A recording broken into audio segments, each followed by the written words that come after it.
Yo, we got a movie today that's gonna be a really good one. It's gonna be a really. It's actually not as bad as the critics. Wait, hang on. It's not as bad as the critics. People are saying it's actually pretty good. I mean, yeah, it's kind of funny, but like, you just give it a shot, man. You were hurting yourself, and you were hurting everyone around you. Something has to change.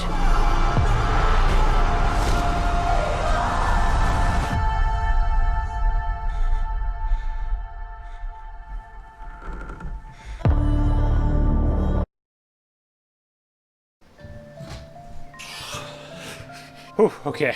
Today we have Hurry Up Tomorrow. Don't worry, if you're like me and watched the trailer even several times and still wasn't quite sure what the movie was about, we're all in the same boat together on this one. I saw the trailers for it and I was interested, and especially when it said from the director of It Comes at Night, which I unironically love that movie, just for a myriad of reasons we shan't get into right now, but it seemed intriguing. I saw that there was a couple big names, both acting and kind of acting, I don't know, but it seemed interesting to me, and it was very cryptic, and normally with marketing, I like it when a film kind of gives you an idea of what's coming without, blowing the whole load preemptively. Before I can make my full unbiased opinion, online people started clowning on this film. Some people saying, audiences seem to like it alright. Critics absolutely despise the film. The Weeknd can't act, it's laughable. I tried to push all that to the side and go into this movie, but I was unfortunately a little bit biased. So approaching the film, I was like, okay, well, this might be a train wreck, but let's hear it out. And I tell you what, this definitely is not as bad as what the critics are making it out to be. Director Trey Edward Schultz. This is his fourth official film. It Comes at Night is what I know him for and what I really enjoy from his filmography so far. IMDb says arguably you know him better from Waves, like he directed Waves. We have the main two protagonists, or I mean, if you want to say protagonists, they're kind of like anti-protagonist, I don't know how you want to say it. Abel Tesfaye. Otherwise known as The Weeknd. A big, huge, popular singer, I believe, songwriter. I'm the movie man, not the music man. Over 130 credits. Admittedly, like 99.9% of them are all for music videos, of course. However, you might know him from The Idol, which I heard was not great. He also technically had a cameo in Uncut Gems as himself. He was just in the club with Adam Sandler. In terms of a starring role in a full-on feature film, this is technically his very first ever, official acting role in that regard. Jenna Ortega. I recently covered her in my review for Death of a Unicorn. If you don't know her, get to know her, I guess. And then a personal favorite of mine, Barry Keoghan. I either covered him most recently in Saltburn or Banshees of Inisherin. Of course, you know him as the guy who eats spaghetti like a psychopath in Killing of a Sacred Deer. So what the hell is this film about, right? If you're like me, I like a nice cryptic trailer, but you watch the trailer and all you know is there's a guy, you think he's playing himself because it shows him doing stage performances and shows. Direction and cinematography is mysterious and kind of dazzling and confusing. You're not sure what's going on. And then at one point in the trailer, it cuts to what appears to be The Weeknd tied up on a bed somewhere with Jenna Ortega straddling him. So basically, living our best lives. Living my fantasy, anyway. Personal jealousy aside, I wasn't sure what happened. I just figured it was like an obsessive fan and a music guy, and that'd be the whole movie. And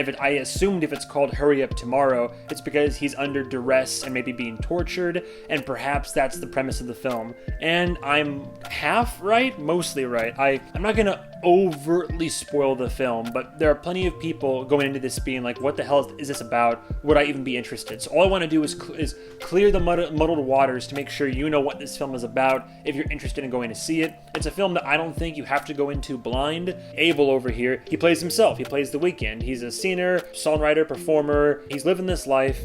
Barry's character is more or less like his soul brother, if you will. Like, they're not brothers by blood, but they're really, really tight friends, it seems. Goes with him on tour, is his hype guy, and low-key his enabler. And as far as we can glean, Abel has had a nasty breakup recently, and the stress and emotional turmoil of it is affecting how he's performing. The movie kind of hints that perhaps he's not the best person. He's nice and friendly and cuddly, all until things aren't going his way, and then you start to kind of see his temperament and emotions and tone change. And when you start seeing those red flags, you as the viewer ideally would think, That's what it is. Jenna Ortega, a bit more of a mystery character. We can tell in the trailers that this is literally just in the trailers, burns down a house in the middle of nowhere and then runs to the city where Abel just so happens to be performing, and one way or another they meet up and they start hanging out, and now she has him tied up on the bed in a hotel that they're kind of just hanging out at. That's pretty much what you have for the movie. Now, how they get there exactly or what transpires, I mean,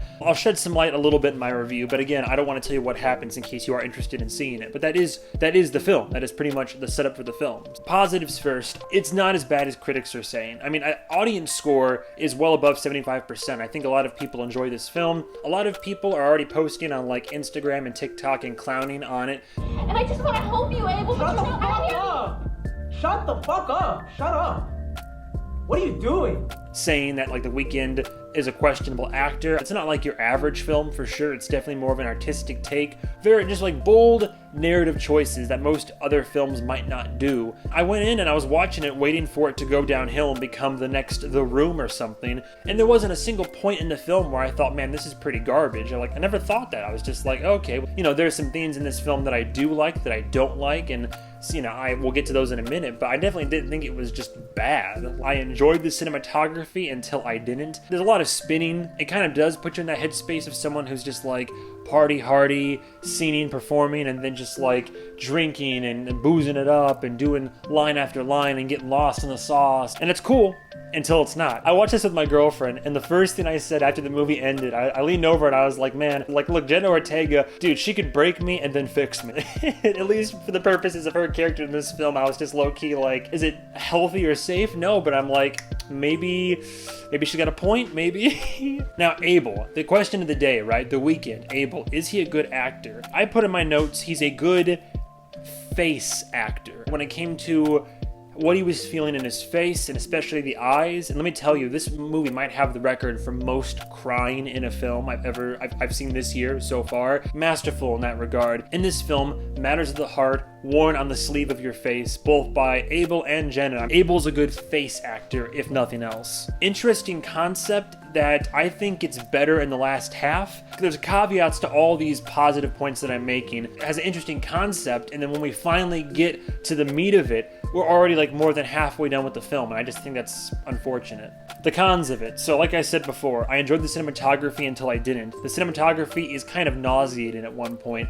I don't mind if there were a few shots, you know, of spinning, whether slowly or a shot of like spinning quickly, to indicate the Abel going on his like drunken nights or in these dream sequences, and the weird lights and the colors and all this, and even the way they do the titles as well. Like, everything looks cool, but it's used too much. The titles that like change color and kind of have almost liquid LCD kind of slurping colors in the title sequences, they're cool. It's just like they keep on throwing the credits in almost through the entirety of the first act. Same thing with the spinning. Like, the spinning was fine at first, but then they would have shots even like well into the first or even second act, and like you just be, oh, we're walking on the pier, oh, look at this guy performing on the pier, and we spin and do another spin around him and then keep going. Also, if you have like epilepsy or like you're prone to seizures, there's a massive amount of flashing lights in this film, so much so where before the movie begins, there's even a warning at the start, just, you know, being like, hey, heads up, this is coming up. Delivering lines, I think, for him, it's just a little bit inconsistent. I don't think he's bad across the board. It's the way he's just like, shut up. It's just like,